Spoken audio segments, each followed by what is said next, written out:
Paramashivoham.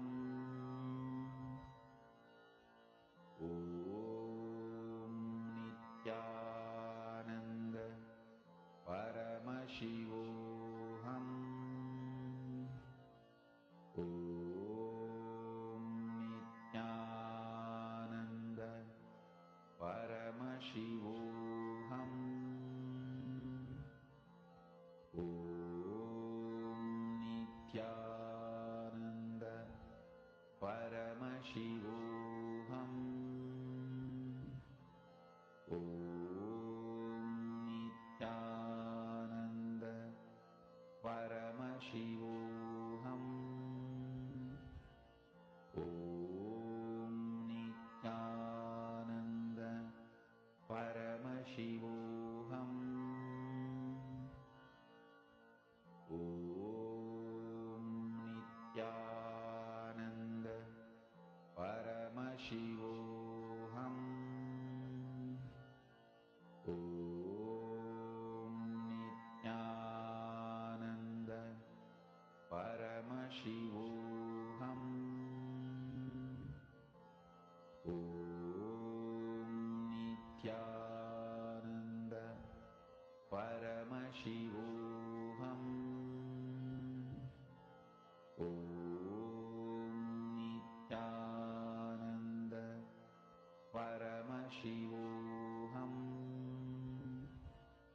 Om Nithyananda Paramashivoham.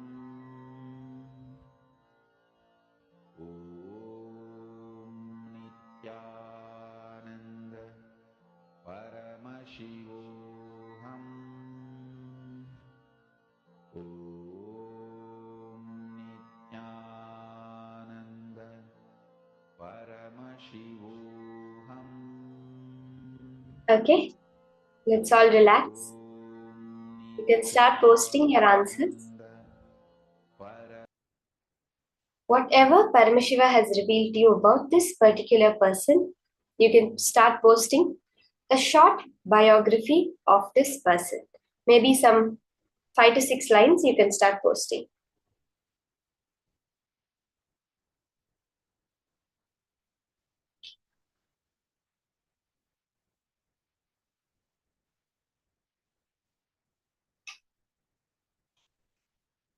Yes, Manandeshwari has posted, Ma Parameshwari has posted. Little bit more details if you can post. Make it like a paragraph, 6 to 7 lines paragraph you can post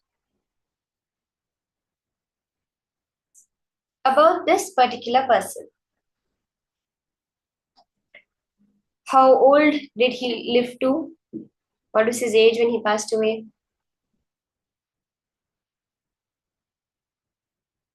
Any other details you can finish posting quickly.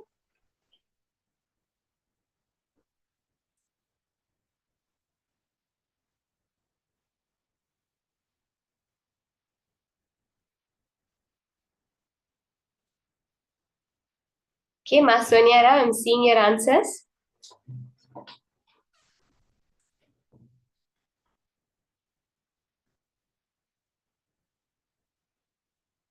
Okay, let's now verify. Let's see what the answer is. Based on what each and every one of us posted, let's verify who this person is and a few details about their biography.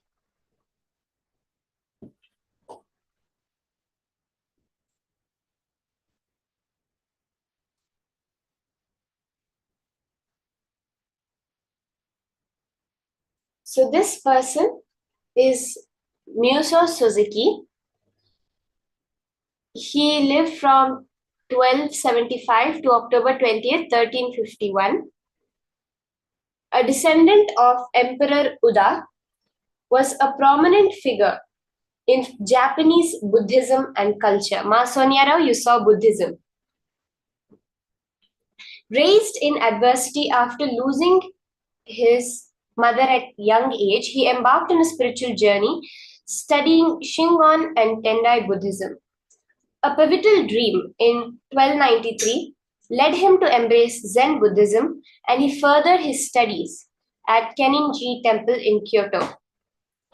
Suzuki's contributions included becoming the head priest of Nanzenji Temple in 1325 and founding Zen-O-Ji in his hometown of Ise. He aligned with the Ashikaga shogunate, aiding in establishing a network of Zen monasteries.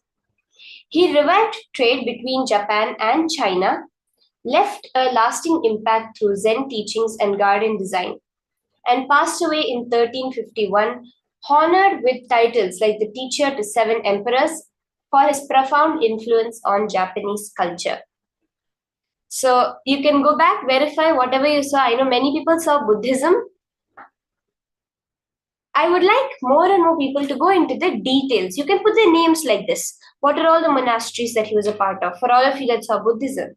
Where was he in Japan? From what age to what age did he live? So all of you can... Wow, Madhana. That is beautiful.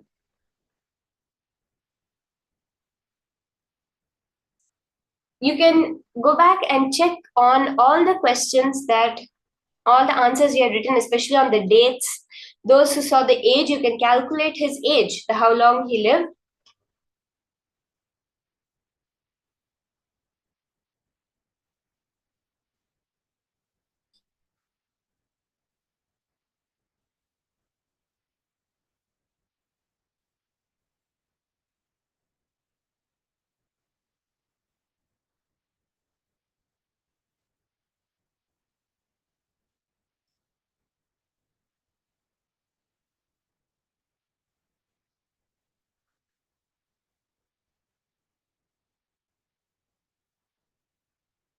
He lived around 86 till he was 86.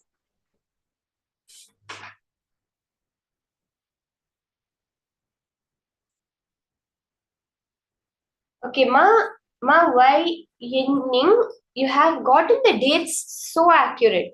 1862, you're saying it was 1875 up to 1940, which was he was living up till 19.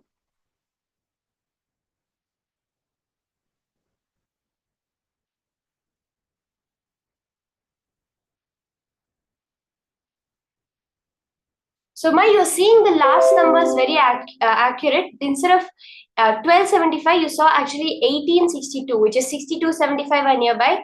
And even the 1351, you saw 1940. So, the 40 and 51 are also very close numbers, Ma.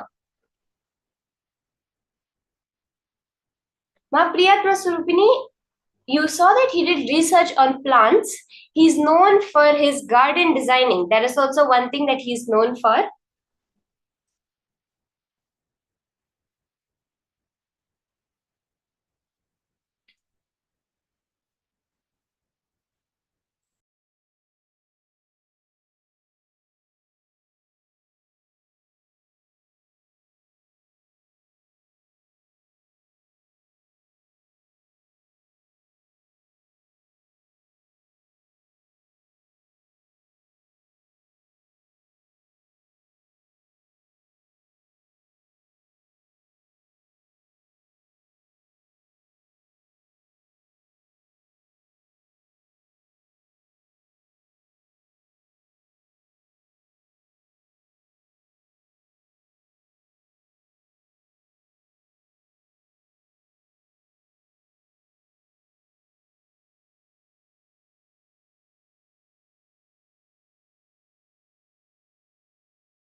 You can verify the various things you saw. Further, today we'll be doing more rounds of this. So don't feel like, oh, I didn't see anything. Now we're all catching the hang of it, I think. We're all starting to understand. See, Akashic readings is a very advanced power manifestation.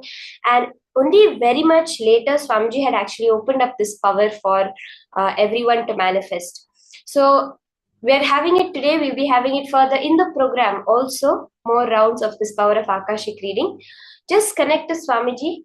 The more and more we go into the thoughtless space, we are telling yes for Swamiji to manifest through us. That is all we need to do. open up yourself more and more for Swamiji to manifest.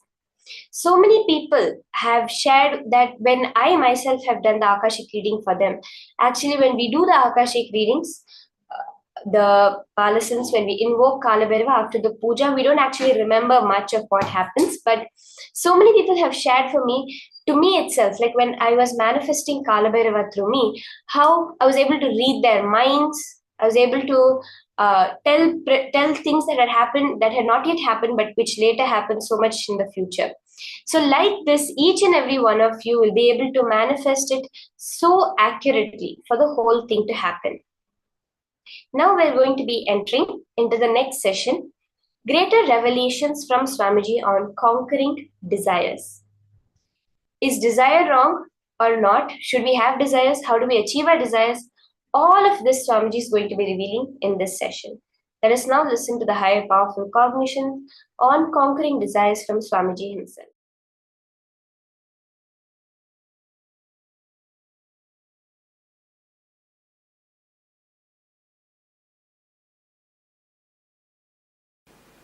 Your desires are your life. Your desires are your life. Listen. It's your desires which infuse life into you, and it's your desires which infuse energy into you. Same way, conflicts in your desires brings tiredness in you. Contradictions in your desires brings boredom in you. Confusions in your desires bring frustration in you. Please understand. Your desires are your life. Conflict in your desires bring confusion in you. Conflict in your desires bring tiredness in you. Confusions in your desires bring frustration in you. Its contradiction in your desires bring boredom in you. Actually, if your desire is pure, every breath you inhale and exhale will make the desire into reality.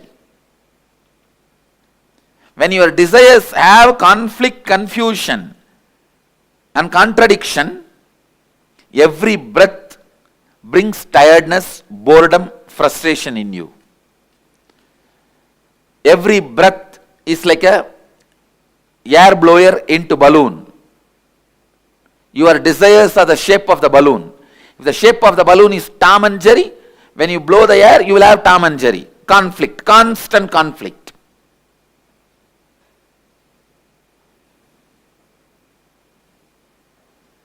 If the shape of the balloon is just round, when you blow the air into that balloon, you will have a round balloon. The shape of the balloon is tall. When you blow the air into it, you will see tall balloon. Your breath infuses energy into your desire. So the one and only thing you need to do in your life is not giving up desire, but removing the conflicts, confusions, contradictions in your desires. Please understand. Renunciation is not giving up your desires, it is giving up conflicts, contradictions, confusions in your desire. One of the biggest mess up happened in the field of spirituality is wrong understanding. Renunciation means giving up desires. That's the worst understanding happened or misunderstanding happened in the spiritual field. Raga means attachment. Araga means detachment. Viraga means renouncing the conflicts, confusion and complications of desires. You need viraga, vairagya. Viraga becomes vairagya.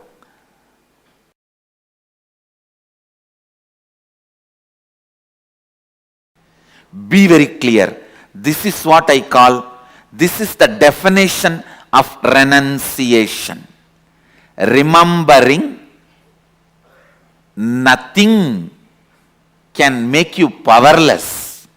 Anything removed from your life cannot make you powerless is renunciation.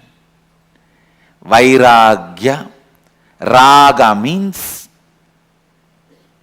feeling obsessed,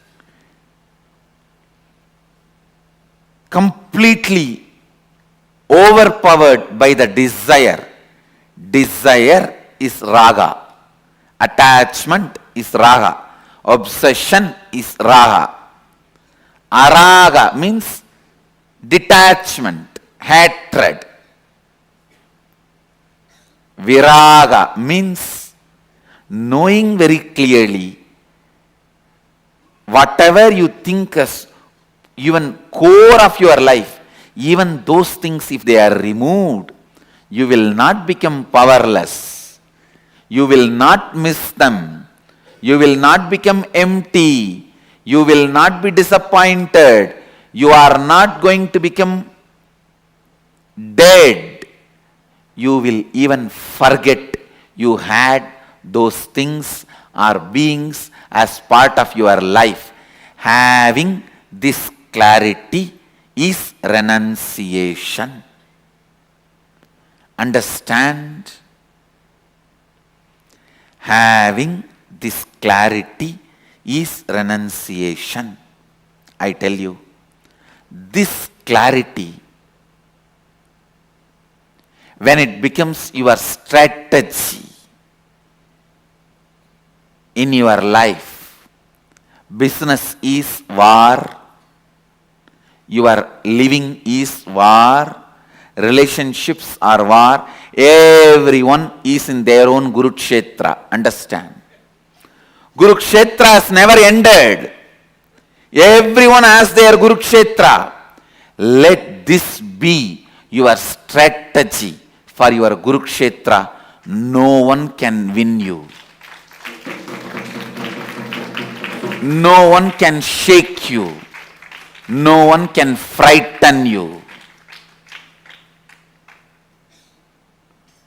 Be Vedanta Kesari, the lion of Vedic strength. I tell you, because I have applied this strategy, I applied this cognition in my life again and again and again, and I saw I always won the game. I always won the game.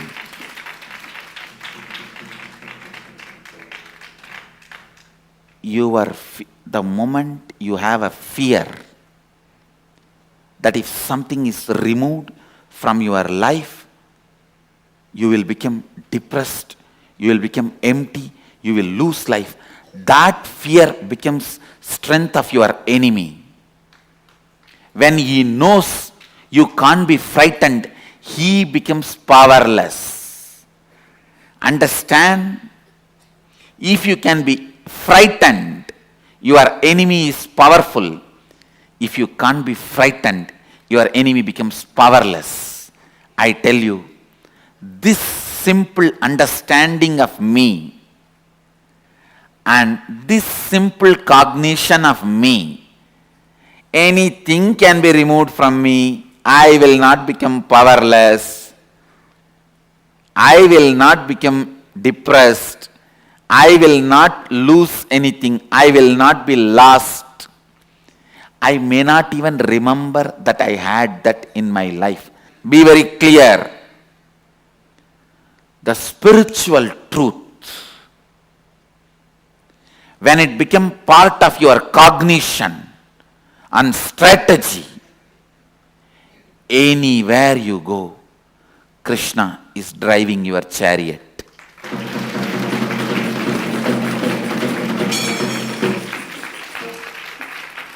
Understand? Internalize just this one truth. Tena Tyaktena bunjita. Tyaha. The word tyaha is used here. Tena means with this understanding from this context. Tyaktena bunjita ma krita kasya sridhanam. Please listen. The world is ever changing, but it is filled with consciousness, Isha. The consciousness is independently intelligent and compassionate. If something is removed from you, don't curse the life. It is done with tremendous compassion. It is done with tremendous compassion. I am telling you.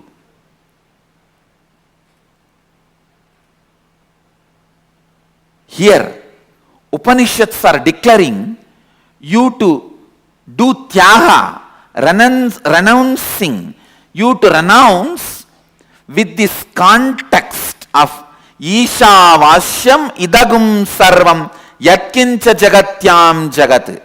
Means, world is changing and it is established in changing and it is filled with consciousness.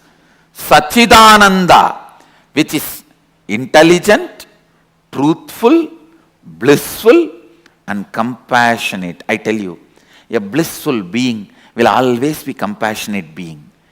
When you are blissful, you will see all the good things, best things comes out of you. When you are blissful, you will be such a good person. Only when you are frustrated, you will express all bad qualities, violence, cunning strategies. A blissful person is always compassionate person. Isha, consciousness, independent intelligence, which has its own will, functions out of pure compassion. So understand, renunciation is not supposed to be done out of frustration or inability or powerlessness.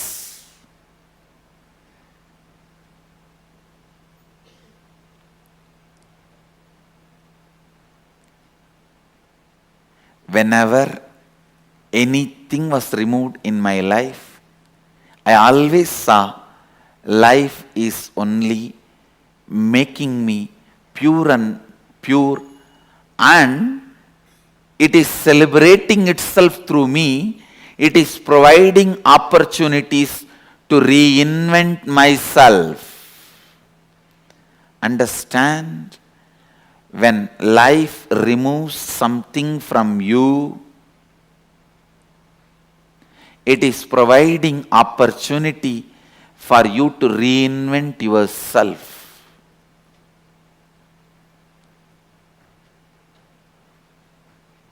And when you are clear that nothing can frighten you, nothing can make you lost, nothing can put you in powerlessness and depression. And I also want to tell you, you will understand exactly who is the exact enemy. You will exactly pinpoint who is your enemy, where things need to be done. You will not be confused. You will not overestimate your enemy. When you are frightened, you overestimate your enemy. Because you overestimate your enemy, you become powerless. Because you become powerless, it becomes easy for your enemy to destroy you. It's a vicious circle. And I am telling you, when you are clear, you will not be lost. You will not become powerless. Just have this one word in your throat all the time. So what? Keep this as a mantra. So what?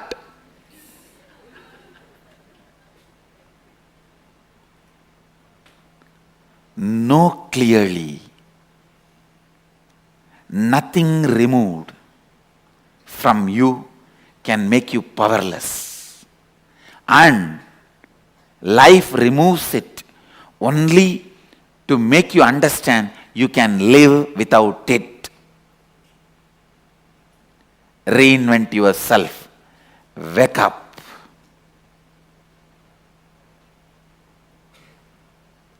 Please understand, I am not giving you any moral lesson. I am not giving you any self-development lesson. I am not giving you any self-help lesson. I am least interested in all of that. I am not even interested in you. I am interested in truth.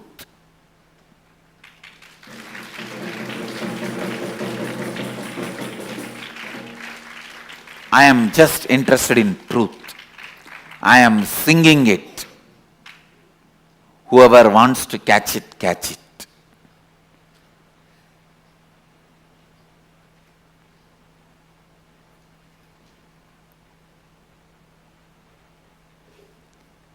Understand.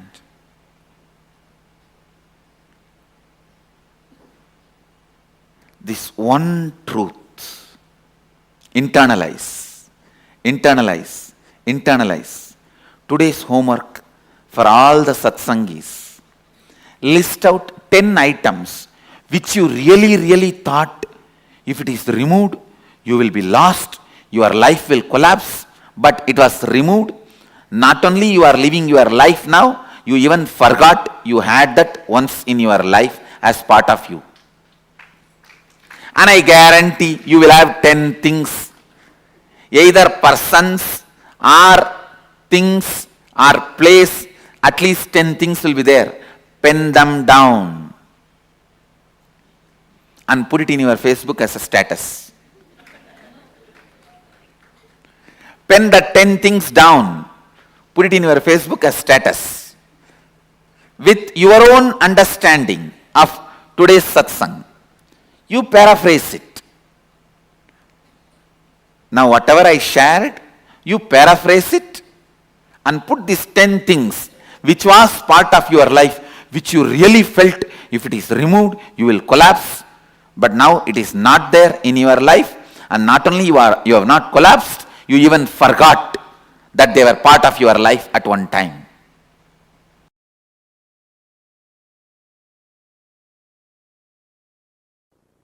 One of the biggest problem all human beings feel that they need to do a lot of actions, they need a lot of kriya shakti to achieve anything they want, health or wealth or enlightenment or powers. That is delusion. Please understand, you need sheer ichcha shakti, means will, desire, that's it. The desire itself is capable of manifesting kriya, the action power. Listen to these 3 words. Ichcha Shakti, your desire power. Power to desire, will. Kriya Shakti, power to work intensely and manifest. Jnana Shakti, power of enlightenment, knowledge. See, one of the biggest problem all of you have is your delusion that too much of work is needed to achieve anything. Whether you want health, oh, I have to get up and do yoga, stretch my body. Only then I can have health. If I want wealth, I have to get up and go to office and work like a dog, day and night. Only then I will have wealth. First of all, you don't understand no dog works.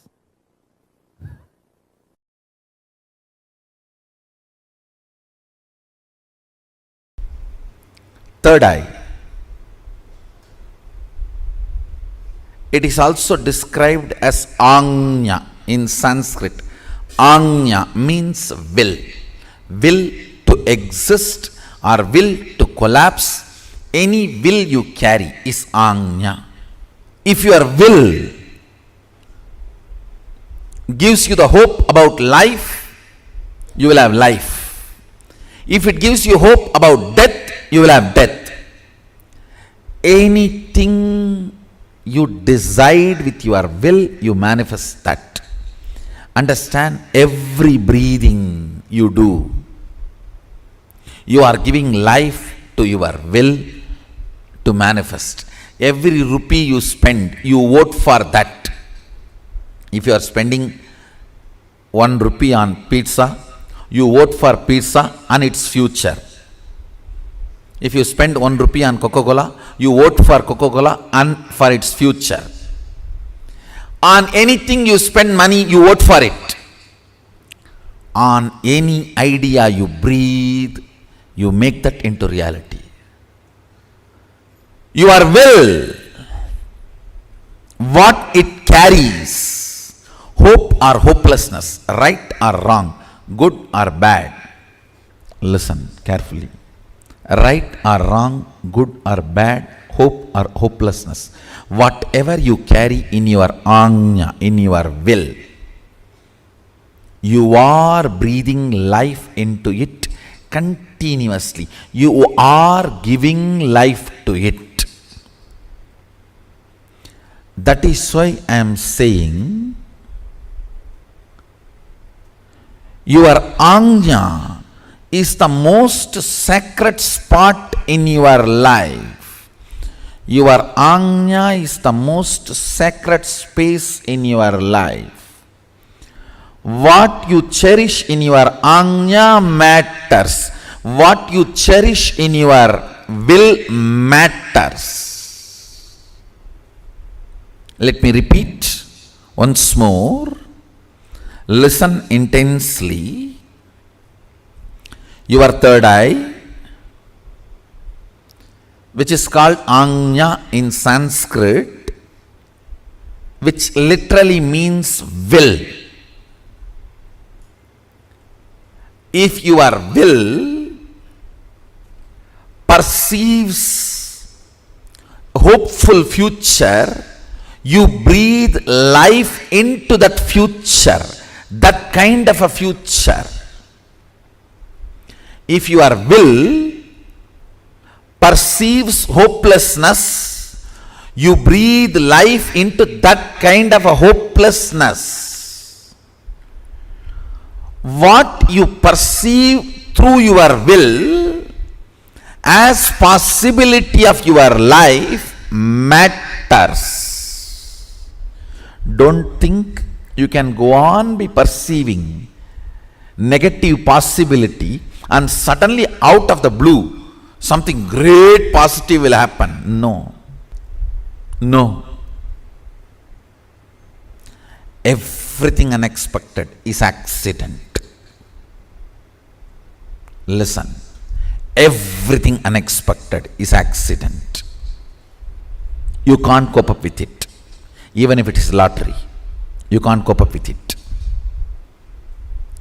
Everything manifested consciously is life. So decide to manifest consciously with will, Anya, by infusing life.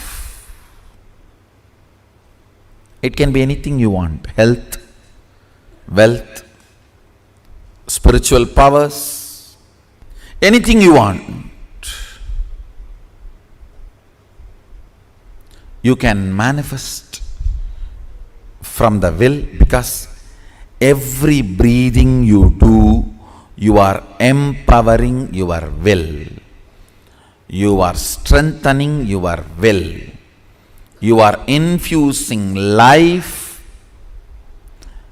into what you are carrying in your will. Understand? If you pick up a pen and paper and just write without thinking much about your future, first 7-8 lines which is there, the tip of your tongue, tip of your hand, tip of your mind, that is will.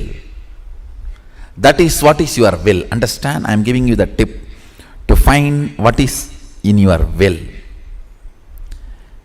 If fear is what opens up first, that is what is in your will. You need to seriously complete it. If confusion is what is there in your will, the first 4 or 5 statements are all about confusion. That is what is there. Seriously, you need to complete it. Otherwise, with every breath, you are giving life to it.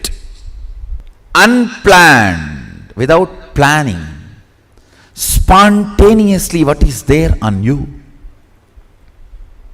When you manifest, if you pen down what is there, that is what is actually in your will. You are giving life to it constantly. Beautifully Sadashiva describes about this Ajna and its power. More and more you think about your body and mind, the power of Ajna goes down. More and more you think authentically, responsibly, it manifests as what you want. More and more you look at the cosmic principles, the energy of the Ajna goes up. Listen. More and more you think of your body, mind, the energy of the Ajna goes down. Cunningness, constantly thinking about you, makes the energy of the Ajna go down. Understand? Constant remembrance. Listen carefully. Humbleness is not thinking yourself as a less. No. Thinking about you less.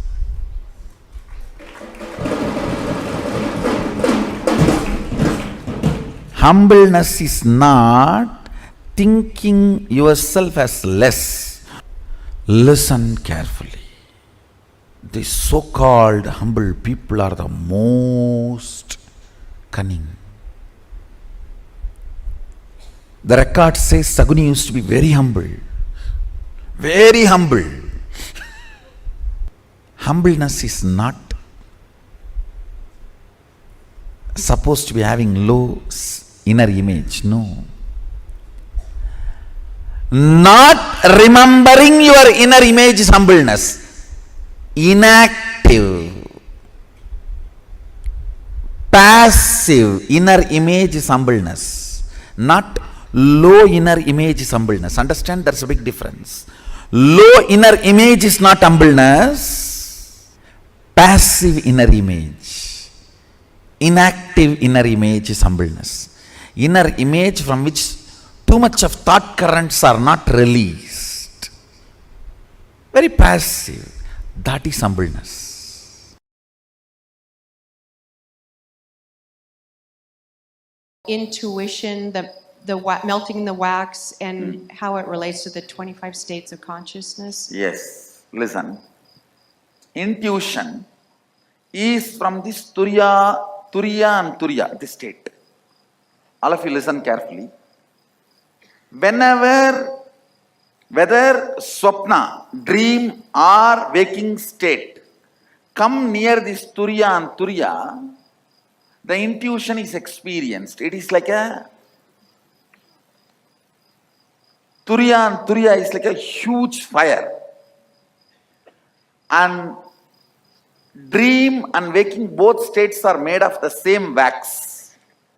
Dream state is little polluted wax. Waking state is little pure wax, but both are same wax.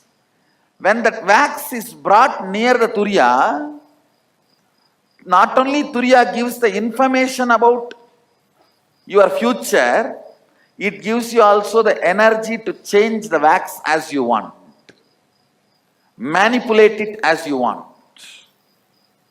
move it as you want. Please understand, intuition means not just information about your future. Ability to change as you want and execute it without effort. All these three put together is intuition. For example, if you are having an information about some problem going to come in your business or some benefit going to come in your business, if it is a problem, you will have the intelligence to change. If it is a benefit, you will have the simple manifesting without you putting any effort. Understand? Along with intuition, intuition means jnana. Always the icha. Icha Shakti means ability to change. Kriya Shakti means simply able to manifest. All these three always comes together, not as one. You cannot say, I just came to know the accident going to happen in my life and I went there in the car exactly in the time and got into the accident and broke my hands. No, that is not intuition. That is your fear assumption. Sometimes it may become right. Fear assumption sometimes becoming right does not mean you have intuition. If you are having information as intuition that you are going to have a car accident, you will simply be able to change it. Same way, if you are having intuition, you are going to have $1 million. You will manifest it without any effort. Any intuition always comes with Icha, Kriya, Jnana, all the three Shaktis together. Jnana means knowledge about the future. Icha means ability, desire to change. Kriya means ability to manifest without effort. All these three, if it comes together only, it is called intuition. Otherwise, it is not intuition.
Renunciation is not giving up your desires. It is giving up conflicts, contradictions, and confusions in your desires. Swamiji beautifully explained the difference between raga, araga, and viraga, vairagya. Neither raga, attachment to desires, nor is viraga, araga, which is detachment, which is trying to give up all your desires. Only vairagya, which is going beyond your attachments and going beyond the fear of your desires, makes you manifest, conquer your desires. Conquering desire is the greatest gift that Swamiji has given to humanity. Because when you conquer your desires, when you conquer your life, when you understand all the you can go beyond all the suffocation that you experience, not managing your reality, suffocation that you experience because of it. That is the greatest gift Swami has given to us. It is neither raga nor it is raga, it is vairagya, viraga.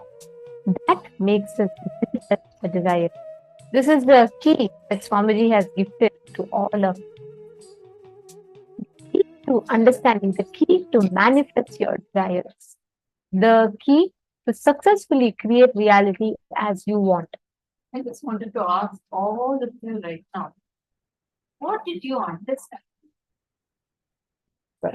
I just wanted to ask all of you right now, what did you understand from when Swamiji is explaining about desires and how you having a desire is not wrong? What exactly did each of you understand? Can I request all of you to take a few minutes and type it?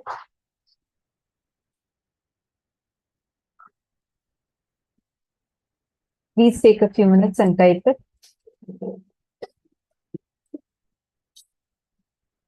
See, it's very important that we cognize, we understand and internalize this important revelation. Please spend a few minutes. I request all of you, just take a few minutes and internalize what Swamiji has just revealed to us. Having desires is not wrong. Usually we are taught, oh, okay, you become a spiritual person. So renounce. When we think that, oh God, why should I renounce? I just want to enjoy my life. I don't want to renounce.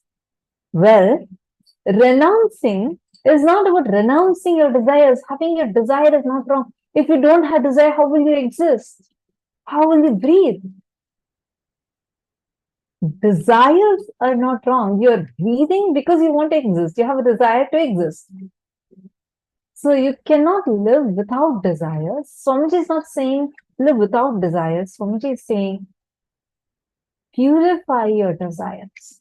Having conflicts, contradictions in your desires, make your desire right or wrong for you. How many of you have felt so far? I clearly, okay, Mananda Mahaprabhu is saying, I clearly saw that I thought I should not have desires project. Good, because usually, we all always have a thinking that way. We all tend to think in that manner. Sorry, I see a lot of cameras turned off. Ma Ganapati, Yuping Au, Franca Rest, Ma Susan, Ma Vijay Svarupa, Ma Kriya Yogini, Hongzu, Chui Rongyan. Can I have all of you listening, please? Can I request all of you to please kindly turn on your cameras?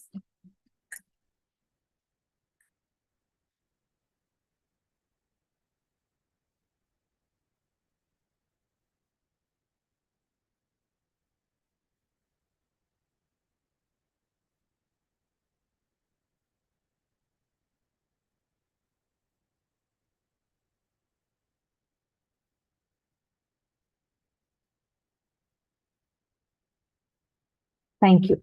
I see many of you have turned on your cameras.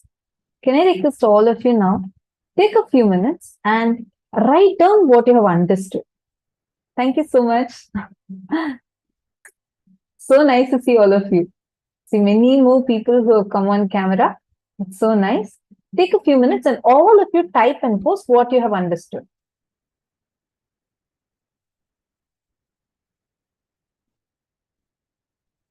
Nithyanandam, Preet San, Ma Nitya Pradaini, Radha Rani, Ma Maria, Nithyanandam, all the participants who are watching, all the viewers that are watching us on YouTube, Nithyanandam to all of you.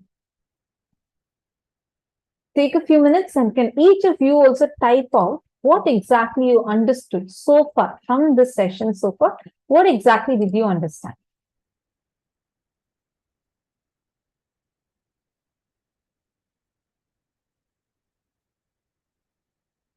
Okay, see some questions. I'll attend to the questions. First, I request all of you type whatever you have understood, and we'll give you all some time so that any questions you have, you can ask during that time.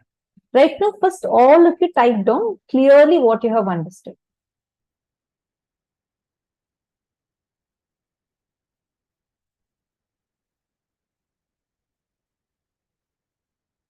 Gatis, Pavan K, and Wong Kian, Yogeshwar Goyal, Ravi Kumaraya, Vinodaya. Can I request all of you to please kindly come on camera?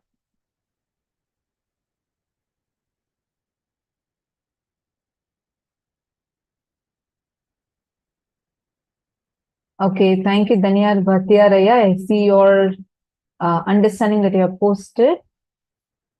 All other male participants, Alexaya and Sunil Yadavaya, Ravi Kumaraya. Can I request all of you to please type and post what in the Zoom itself? Please type and post what you have understood.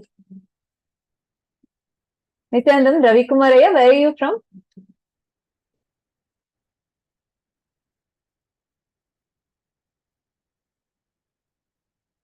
You cannot unmute. You can type and put it in the chat.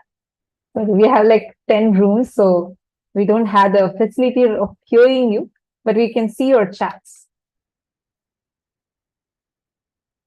Rupaya has also posted. Good. All of you take a few minutes. Come on, Dr. Murli Ayya. Take a few minutes and type the gist of what you've understood. Okay, Geronimus Ayya has posted. Shane Dennis and Jian Chan, all of you have posted. Good. I see that now all of you have understood.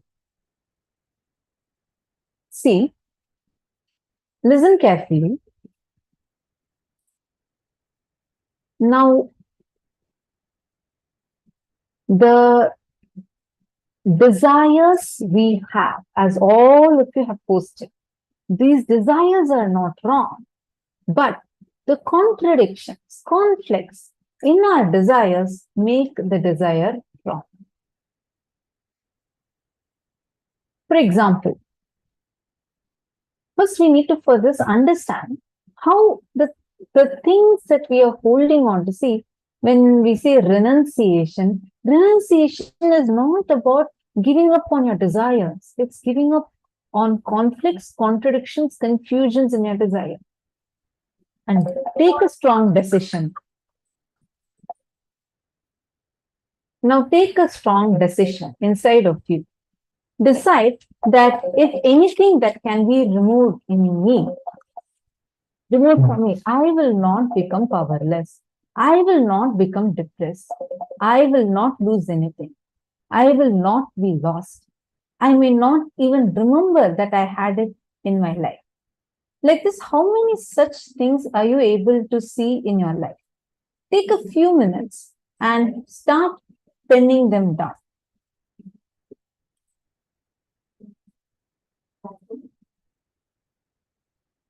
Take a few minutes. First, take this as a decision. Pen down like this 10 items which you really protected. You were afraid that without that, you may not even be able to live. Without that, you may not be able to exist. You are holding on to it.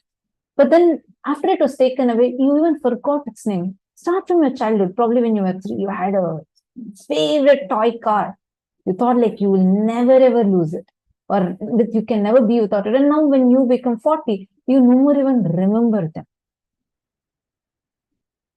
take a few minutes and start penning this down.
Now, hope all of you have finished writing this. All of you written down? How many of you were able to identify 10 such things in your life? Now, it can be anyone. It can be name and fame, money, man, woman, or even your credibility or your city. It may be even your bedroom, your house, your toy. You can look in and remember. Now, to remind you about your innate strength, that renunciation does not make you weak. Something getting removed from your life does not make you powerless. Kaala Bhairava takes away things from you and removes things from you.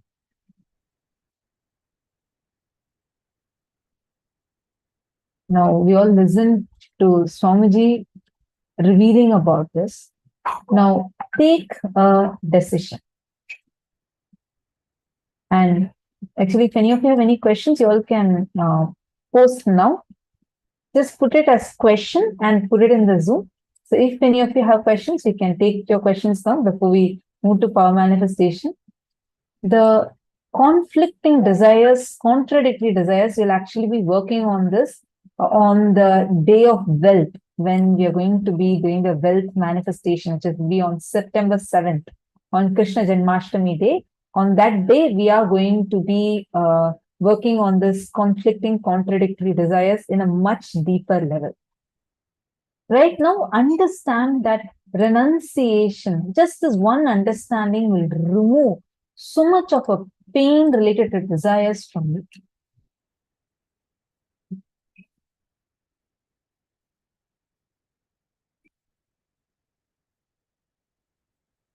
Can I request all of you now? Take a few minutes and please post if you have any questions.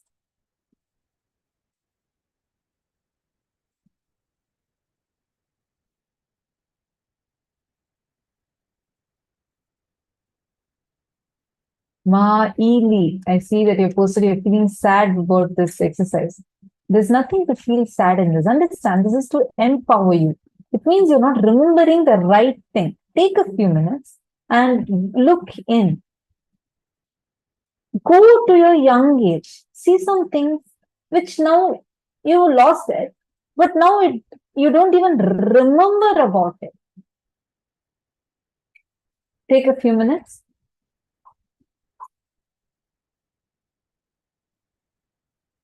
All right. So now with this, I think we can move now to the power manifestation session.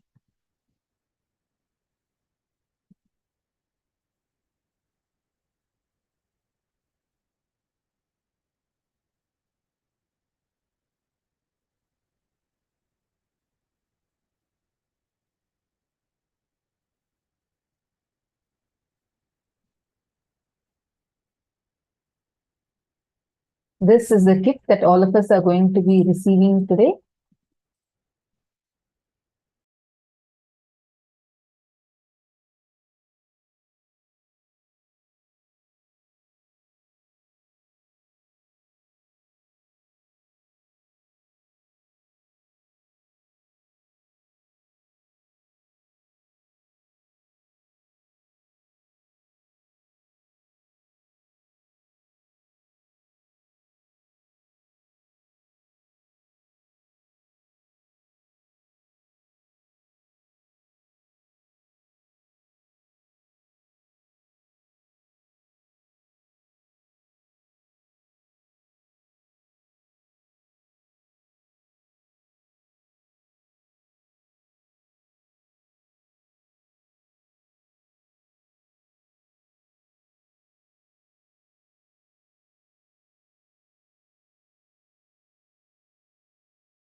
Now, as each of you are writing, understand every moment you drop your desire, your attachment to a certain result, every time you complete and um, have a breakthrough, walk yourself to a breakthrough from the attachment to results, certain results in life that you carry, then it will lead you to a breakthrough.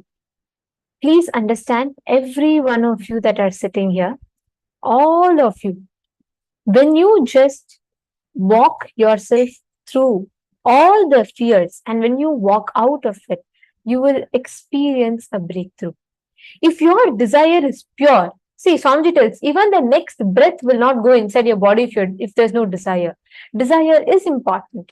So you need to be complete with it. You don't need to try to suppress a desire. You don't need to try to, ignore a desire. That's not what is needed. All you need to do is just complete with that fear and greed factor that chases each of your desire back and forth. That's all is the key. And that will ensure that you have a breakthrough in the way you manifest.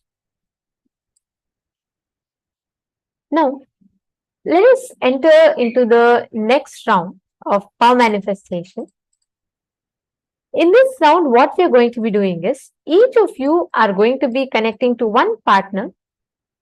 Whoever has, they can give you any date, right? And you're going to be identifying what is the exact happening, events that happened on that particular date in that particular person's life. Please take a few minutes. I request all of you, connect with a partner. They can give any date. They can say, okay, on 4th of September 2004, what happened on my life? You will be able to scan, identify if they had an engagement, or if that was the day that they gave birth, or that was the day they had marriage. Whatever it is, you will be able to identify that exact happening in their life. Just connect to Swamiji. You will be able to see it appearing on the Atma Murti. Please chant the Mahavakya and let us start the manifestation. Paramashivoham. Om Nithyananda. Paramashivoham. Om Nithyananda. Paramashivoham. Om Nithyananda. Paramashivoham. Om Nithyananda. Paramashivoham. Om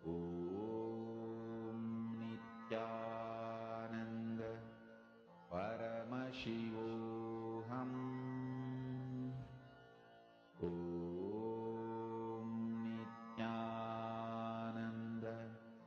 Paramashivoham. Om Nithyananda. Paramashivoham. Om Nithyananda. Paramashivoham. Om Nithyananda. Paramashivoham.